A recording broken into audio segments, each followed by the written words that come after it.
the scent of lemon polish and old paper. That was my life. That was my home. For 40 years, Arthur and I had built this house, not with bricks and mortar, but with shared laughter and silent understanding.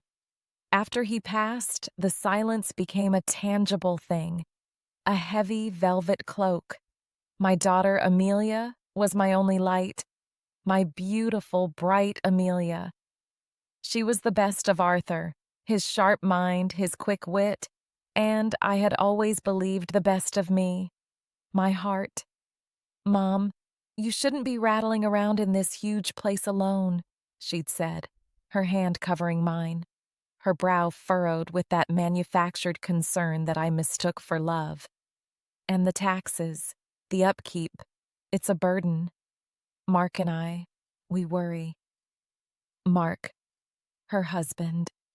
A man with a smile as thin as a razor's edge and eyes that never quite met mine. He was a portfolio manager, a job that seemed to involve many urgent phone calls and very little actual work. I was lonely, I was tired, and I was, perhaps, a little afraid of the paperwork that piled up on Arthur's desk, the desk I hadn't ached to touch. "I want you to be safe, Mom," Amelia cooed. "Legally, financially, if something happens, probate can be a nightmare. Mark says we can protect the estate, protect you." The word protect was a balm. I craved it. I had spent my life protecting her. Now it was her turn.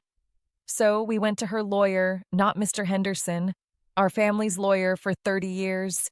"He's old-fashioned, Mom. This new way is cleaner, faster," she'd insisted. But a young man with a blinding white smile and a stack of documents just as white.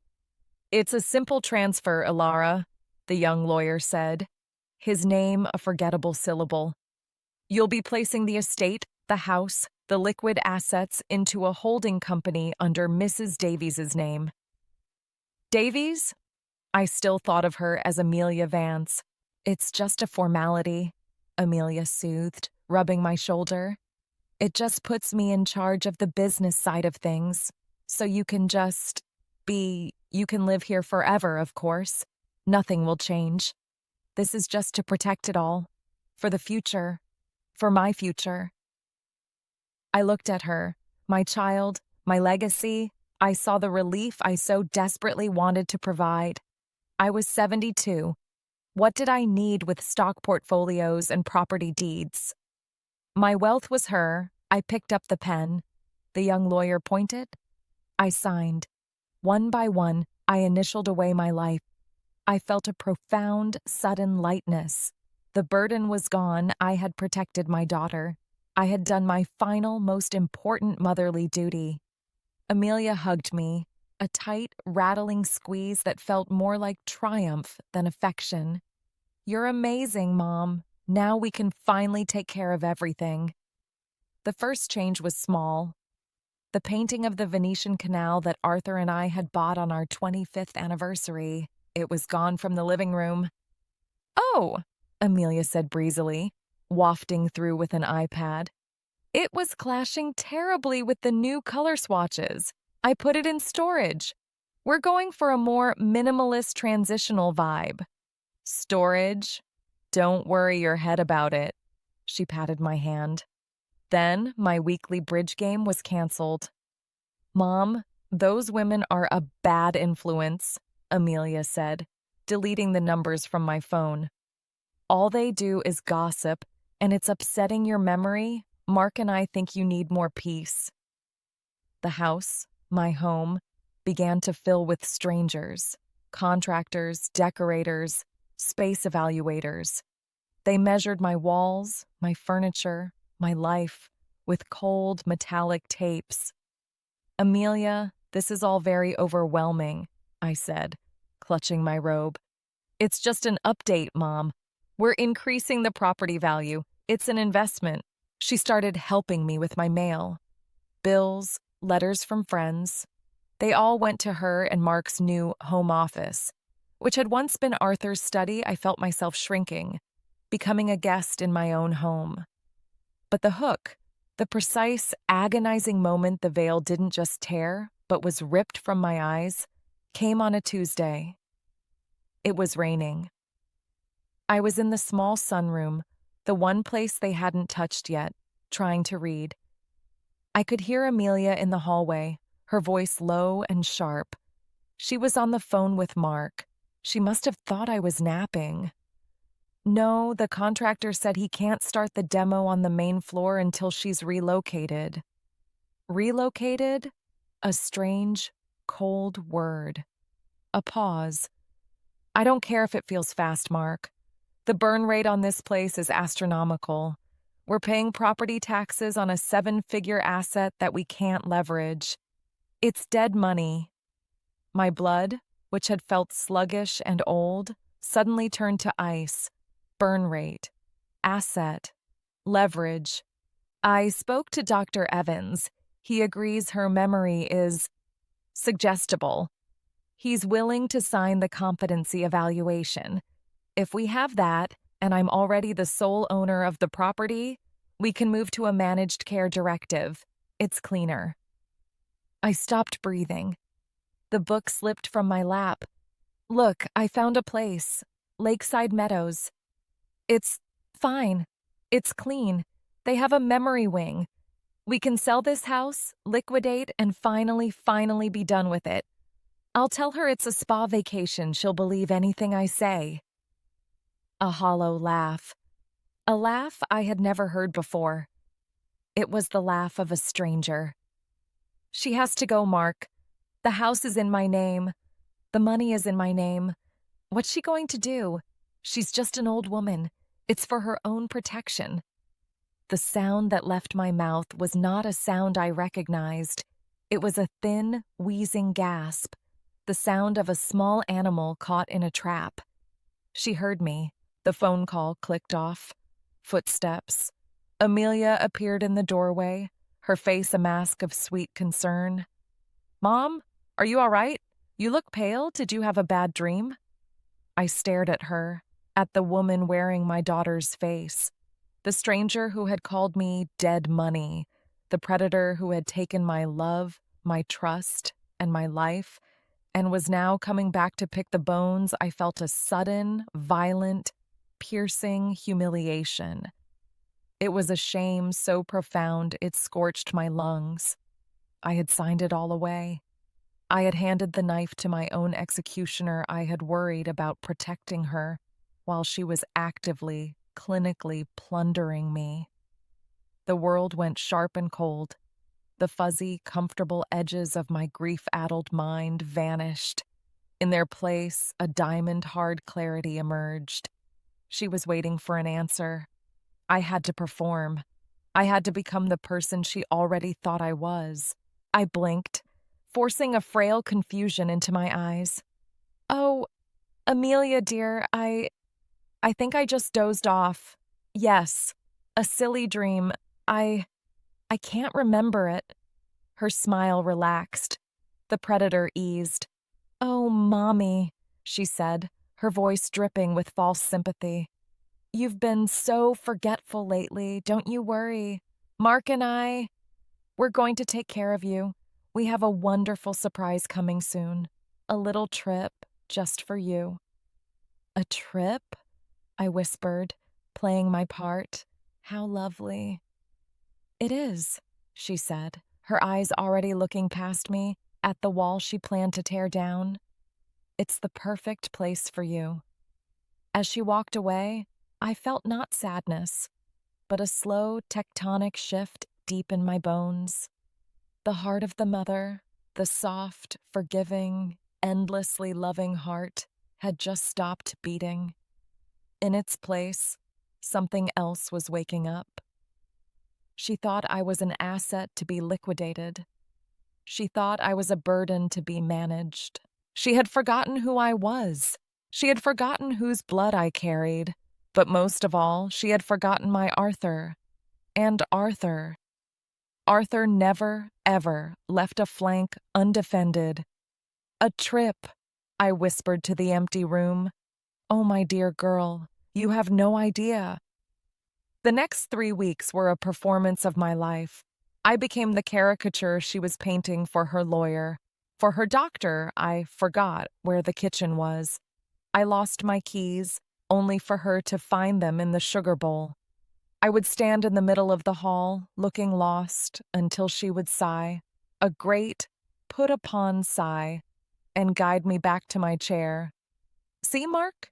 she'd whisper, just loud enough for me to overhear. "She's slipping. It's a kindness, really." Mark would pat her arm, his eyes gleaming. "You're a saint, Amelia, handling all this." With every act of feigned dementia, my resolve hardened. The love I'd had for her, a vast, warm ocean, was freezing over. Millimeter by millimeter, it was becoming a glacier, solid, cold, and unstoppable. My mind, which they believed was dissolving, was in fact sharper than it had been in years. I was no longer Alara the grieving widow. I was Alara the strategist. I was also Alara the prisoner. They had my phone. They managed my computer. To protect you from scams, Mom. They had cut me off, but they were arrogant. They were sloppy. They saw a frail old woman. They didn't see a mind at work.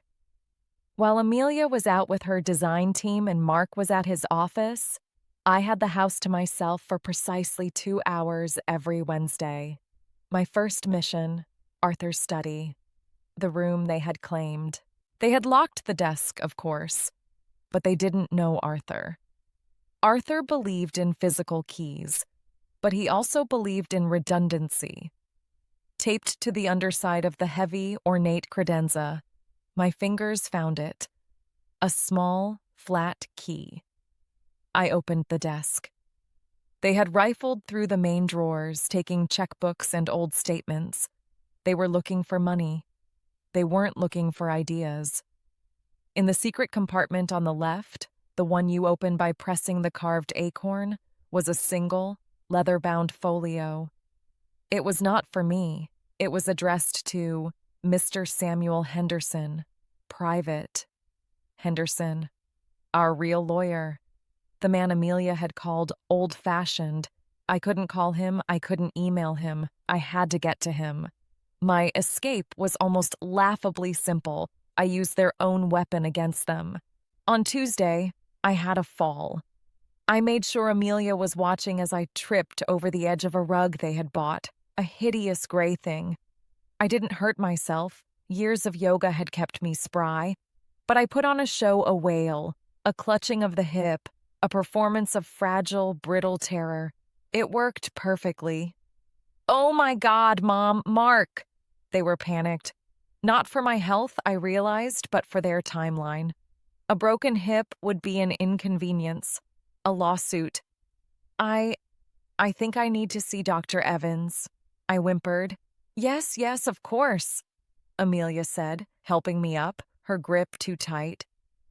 The next day, Wednesday, she drove me to Dr. Evans, the doctor who was suggestible. "I'll just be in the waiting room, Mom," she said, scrolling through her phone, already mentally picking out kitchen cabinets. "Of course, dear." I walked into Dr. Evans's office. His nurse smiled. I smiled back. I walked straight through the examination room, past a startled Dr. Evans, Mrs. Vance, and out the back delivery exit. I had cased the building on my last visit. A cab I had called from the doctor's landline, telling the nurse I needed to confirm my address, was waiting in the alley, 22 Lombard Street. "Mr. Henderson's office," I said. "And please, hurry." Sam Henderson hadn't changed. He was still all elbows and tweed, and his office still smelled of pipe tobacco and case law. He looked up as I was shown in, his face a mixture of shock and deep concern. "Alara! My goodness. We've been... Well, Amelia said you weren't seeing visitors, that you were... unwell?" "I am perfectly well, Sam," I said, my voice low and clear. The frail, trembling woman from the doctor's office was gone. I am, however, in terrible trouble, and I believe you have something for me. I placed the leather folio on his desk. His eyes widened. He recognized it. Arthur's contingency, he whispered. I'm afraid the contingency has been met, I said. He opened the folio. For 10 minutes, he read. The only sound was the rustle of thick, watermarked paper. I sat, my hands clasped, perfectly still. Finally, he looked up. The concern on his face had been replaced by a slow-burning, righteous fury. That magnificent, brilliant bastard, he said, almost choking on the words. I tried to talk him out of this. I told him it was complex. He said, Amelia is your heart, Alara, but sometimes the heart can be poisoned. This is the antidote. What is it, Sam? I signed everything away. The house, the accounts, she owns it all. She's putting me in a home to sell the assets. Sam smiled. It was not a pleasant smile. It was the smile of a shark that had just scented blood. No, Alara, you didn't, he said, turning the document around. This is what you signed. The document you signed at her lawyer's office, it was just an exhibit to this. He explained. The simple transfer I had signed was, in fact, the activation of the Arthur Vance family irrevocable trust. Arthur was a cynic, God love him, Sam said. He set this up years ago. The trust's primary directive is your lifelong care and comfort. You didn't transfer the estate to Amelia. You transferred it into the trust and named her the trustee. But she's in charge. What's the difference? The difference, Sam said, tapping a clause, is everything. As trustee, she has a supreme fiduciary duty to act only in your best interest. She is not the owner. She is the steward. She is entitled to a small management fee, but she cannot sell, leverage, or renovate a single brick of the primary residence, and she certainly cannot liquidate assets. My head was spinning. But she is doing those things. She's hiring contractors. She told me the house was in her name. She's committing fraud, Alara. She's either too arrogant or too stupid to have read the full trust document she signed off on, or perhaps her lawyer didn't explain it to her. I remembered the white, blinding smile of the young man. I think he was hired not to explain it. Exactly. But this is the genius part. Arthur's final gift. Sam read the clause aloud. In the event the trustee, Amelia Vance Davies, should take any action that constitutes a breach of care, defined as, but not limited to, attempting to misappropriate assets, attempting to remove the beneficiary, Alara Vance, from her primary residence against her will, or attempting to declare the beneficiary incompetent for financial gain, the trusteeship is immediately and irrevocably revoked. A profound, breathless hope began to fill my chest. Revoked? And then what? And then, Sam said, the secondary clause activates. The secondary trustee is, well, it's me, and the sole executor and beneficiary with full unencumbered control of all assets is you, Alara. So, how do we prove it? We let her walk right into the trap. You said she's planning an intervention? A trip? Yes, she has a doctor. She's getting a competency evaluation signed. Perfect, Sam hissed. She's serving us the breach of care on a silver platter. We'll need a witness, a notary, and... He looked at me, his eyes full of admiration. We'll need you to continue your performance. I thought of Amelia's laugh. She's just an old woman. Oh, yes, I said, my voice like Arctic ice. The performance of a lifetime. I got a cab back to the doctor's office, entered through the back, and re-emerged into the waiting room, looking flustered. "Oh dear," I said to the nurse. I got turned around looking for the loo. Amelia looked up from her phone, annoyed. "God, Mom, you were gone 20 minutes. See? This is what I mean. You're just not safe on your own." "I know, dear," I said, patting her arm. "I know. Thank heavens I have you to protect me." The day of the surprise arrived. I knew it was coming. Amelia had been almost vibrating with anticipation. Mark was uncharacteristically solicitous, fetching me tea I didn't want, and fluffing pillows I wasn't sitting on. They had decorated the formal dining room, the room we only used for Christmas and Thanksgiving. "Just a little family dinner, Mom," Amelia chirped, guiding me to the head of the table. But there were too many chairs. "We have a few guests," Mark said, his thin smile in place. The doorbell rang. Amelia and Mark stood, flanking me. In walked two people. The first was Dr. Evans, holding a briefcase, his face professionally somber. The second was a woman I didn't recognize. She was sharp, dressed in a neat blue suit, and carried a leather portfolio. "Mom," Amelia began, her voice a careful symphony of sorrow and resolve. "This is Mrs. Birch. She's from Lakeside Meadows." Mrs. Birch stepped forward, her smile clinical. "Alara, I'm so glad to finally meet you. Amelia has told me so much. We have a lovely corner suite waiting for you. It has a beautiful view of the gardens." I felt the trap snap shut. This was it. The humiliation, the final, casual disposal. "Lakeside Meadows?" I asked, widening my eyes, playing the last note of my confused song. "But I don't understand. Amelia, what is this?" Amelia took my hand. It was ice cold. "Mom, we've talked about this. Your memory, your fall. You're not safe here anymore, Mark and I. We can't give you the 24-hour care you need."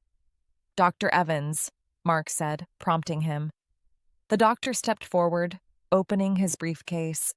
"Alara," he began, "based on my recent observations and the cognitive tests we ran, it is my professional opinion that you are no longer competent to manage your own affairs, personal or medical."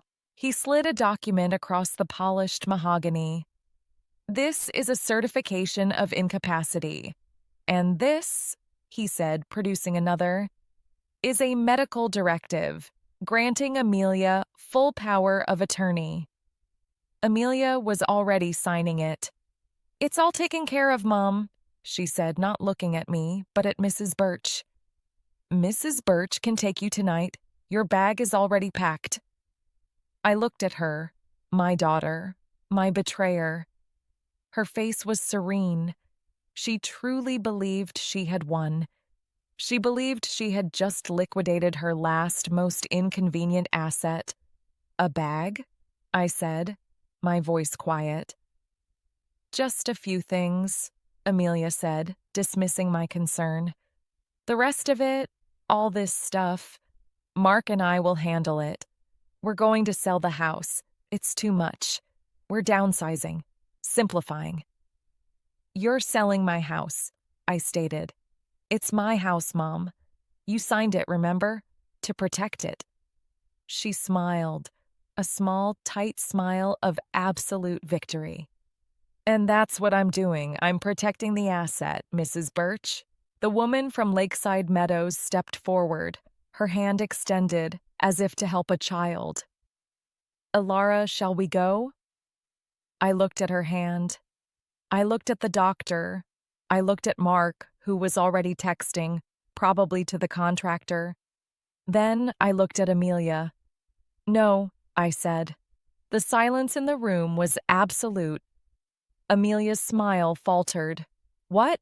Mom, don't be difficult. This is for—" "No," I said again.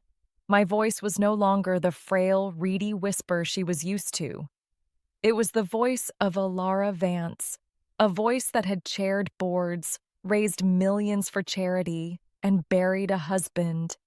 It was a voice of iron. "You can't be difficult, Mom," Mark sneered, finally looking up from his phone. "It's done. The papers are signed. You are legally not competent.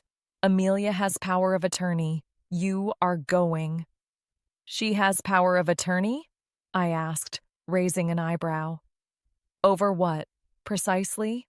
My wardrobe? Because she certainly doesn't have it over my estate." Amelia laughed, a high, nervous sound. "Mom, you're confused. You gave me the estate, the house, the money. It's all mine." "Is it?" I asked. The doorbell rang. Amelia, flustered, looked at Mark. "Who is that? I wasn't expecting."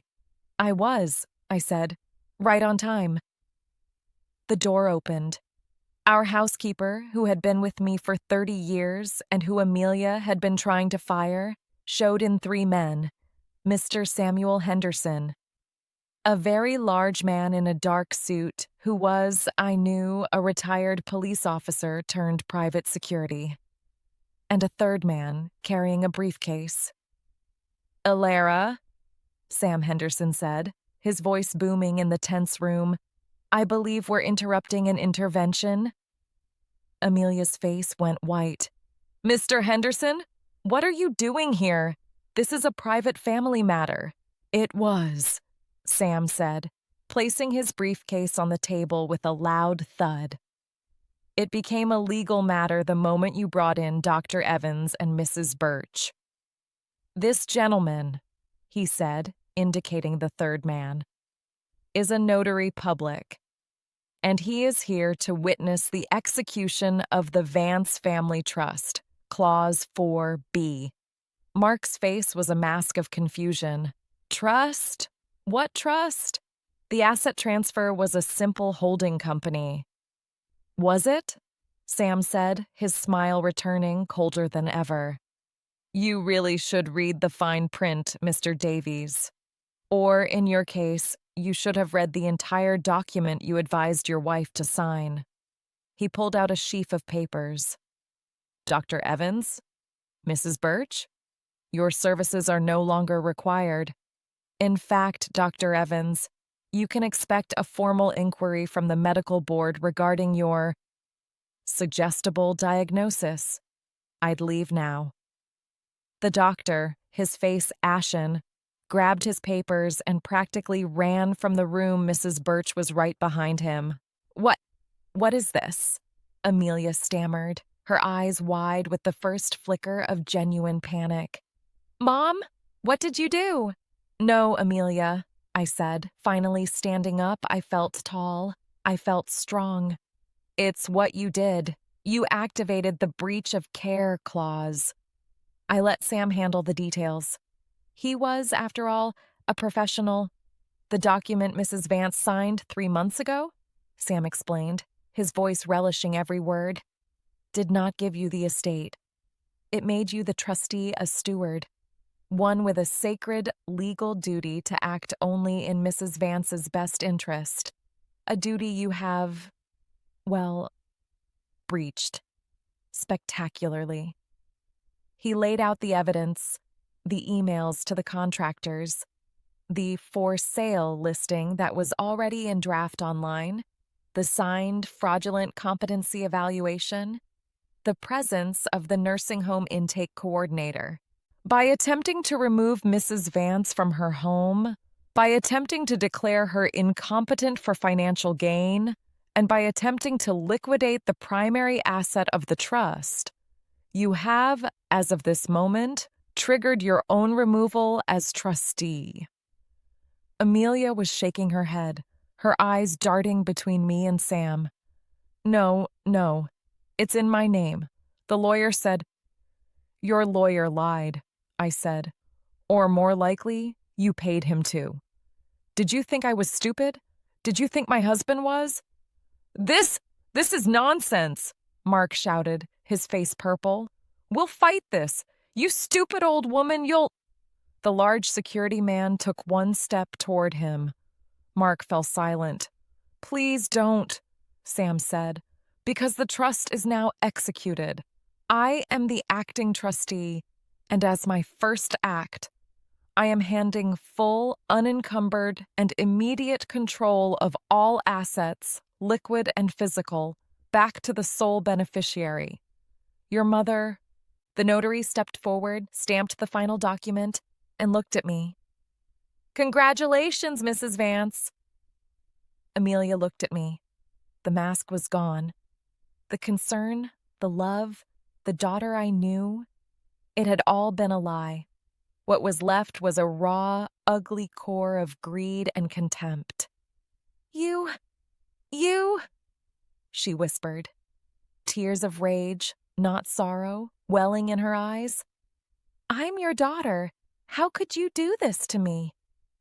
I walked around the table until I was standing directly in front of her. I looked into her eyes, searching for one last ember of the child I had raised. I found nothing, just a cold, hard reflection of myself. I didn't do this to you, Amelia. I did this for me. You put your entire life on hold to protect my assets. You tried to put me in a home to protect your investment. I picked up the power of attorney document she had signed so proudly. I tore it in half, then in quarters. You called me dead money. You said I was a burn rate. Well, the burn rate is over. The asset is no longer your concern. I turned to Mark, whose thin smile was gone, replaced by a slack-jawed look of horror he was calculating. He was realizing that the portfolio he managed, the life he had built, was all funded by my money. And the tap had just been turned off. Mr. Henderson, I said, my voice ringing in the sudden vast silence of my dining room. Please have security escort Mr. and Mrs. Davies from my property. Wait! Amelia shrieked, lunging for me.